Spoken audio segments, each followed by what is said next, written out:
The last 4 videos have been focusing on the key stakeholders in the human resource process. They've been employers, employees, employer associations, unions, government organisations, as well as society.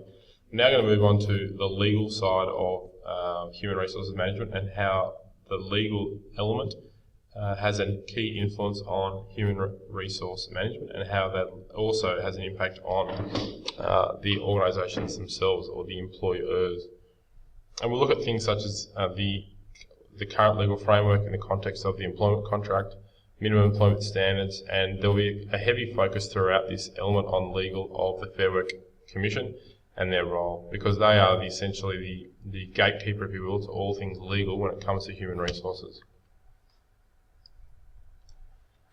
Okay, so the legal framework of employment in Australia is largely based on laws and regulations designed and enforced by our judicial system, i.e. common law, and also federal and state governments, i.e. statute law, those laws that are established by Parliament, both federal and state, which determine the legislation for awards and agreements. Awards being minimum rates of pay, for example, hours of work, the number of hours in a working week, how many hours you need to work to get overtime, those types of things. They are actually set in stone by statute law, as opposed to common law, which comes about through decisions made in previous court cases. The framework changes regularly, as the point was made when we're talking about government, the role of government as a key stakeholder.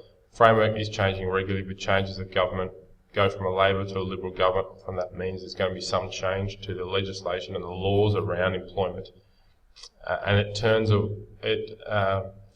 That means that the framework changes regularly with changes of government and turns away from a centralised or government-controlled industrial relations system to a decentralised system based on individual workplace agreements. Now, those individual workplace agreements have become less common because of changes to legislation over the time, but there has been a movement from individual agreements to enterprise agreements over the years. So some of the key features in terms from a legal perspective in relation to the Fair Work system, remembering that we're now operating under the Fair Work Act of 2009, are things such as 10 minimum national employment standards. And we'll go through those shortly. Awards that apply nationally for specific industries and occupations, so industries being education, mining, health, for example, and specific occupations within each of those industries, i.e. within education, teaching, within health and nurse. What sort of awards apply to those particular people in those carrying out roles in those particular areas. The national minimum wage, there's just been a recent change to, which I'll touch on in a moment, and protection from unfair dismissal. There's some of the key features of the current legal framework, i.e. the Fair Work Act 2009, that are relevant. So what is the employment contract? Well, it's a legally binding formal agreement between the employer and the employee. It's something that's signed, and it's a legal document. It's a written and signed contract which gives protection and rights to both parties, which is more than a verbal contract because it is written and it's set in stone. As disputes often occur over contracts if working arrangements are not clear and it's one person's word against another, it's important to have a written and signed document as opposed to a handshake agreement, which might sound nice and romantic. You might romanticise about the good old days when people just worked for someone else based on a handshake agreement, but these days you really do need a contract to be signed so that it holds up in a court of law should there be some sort of dispute down the track. Two types of contracts: indefinite, i.e. ongoing until one party gives notice of termination. As employee, I'm retiring, so I'm terminating our agreement, or a fixed term. Contract has a defined end date, 3 month, 6 month, 12 month, 5-year contract, for example. A contract does not need to be complex, but must comply with those standards applicable to the Fair Work Act standards. There are 10 main things that those contracts must adhere to. So in terms of common law, the rights and obligations, what are the rights and obligations of employers and employees? Well, a common law contract cannot provide terms and conditions that are lower than those provided by legislation or the relevant industrial instrument, such as an enterprise agreement or an award. So, for example, if the relevant minimum rate of pay in a particular industry is $25 an hour, then a worker cannot be placed on a common law contract for a rate of pay that is less than that. What are some of the obligations of the employer under common law? Well, number one, they must pay the correct wages of the employee. They must reimburse employees for any work-related expenses. They must ensure a safe working environment. They must not act in a way that may seriously damage an employee's reputation.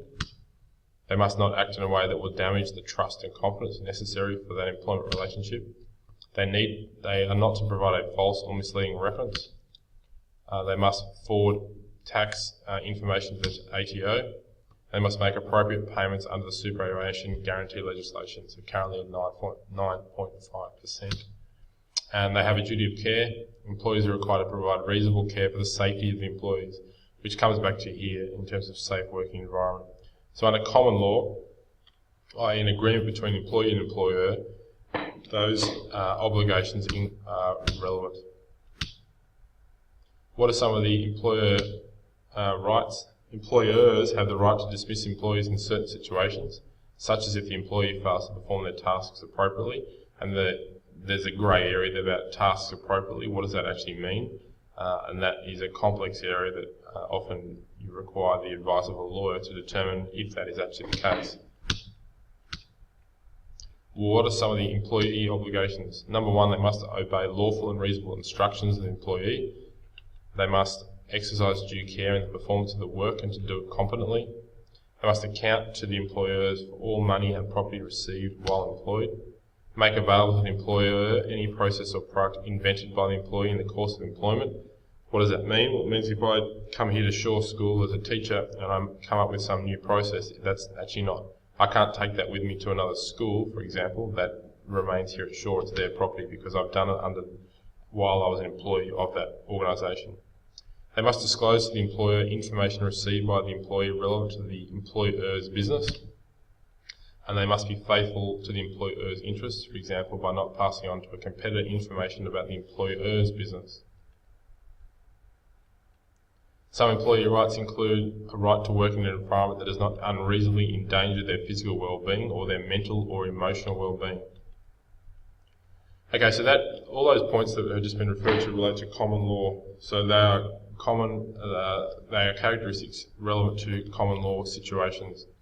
Then you have these 10 minimum employment standards which have been established under the Fair Work Act 2009, and it relates to all workers as a minimum, as a baseline. So all workers under the National Employment Standards must, there are maximum weekly hours, which is 38. A request for flexible working arrangements, i.e. I want to start work at 6 o'clock every morning so I can leave early to pick my kids up from school. They have some parental leave and related entitlements. They have the right to annual leave, a minimum of 4 weeks. Personal carers leave and compassionate leave. Community service leave, i.e. for jury duty, for example. Long service leave must be offered. Doesn't say how much, but it must be offered. Public holidays, workers are entitled to be paid on a public holiday. If it's a normal day's work, i.e. a Monday for a teacher, a full-time teacher, they do get paid for. Notice of termination and redundancy pay, and also all workers must be given the Fair Work information sheet which outlines these 10 national employment standards. Okay, these are those national employment standards in more detail. You can read them in your own time. I've very briefly summarised them on the previous slide.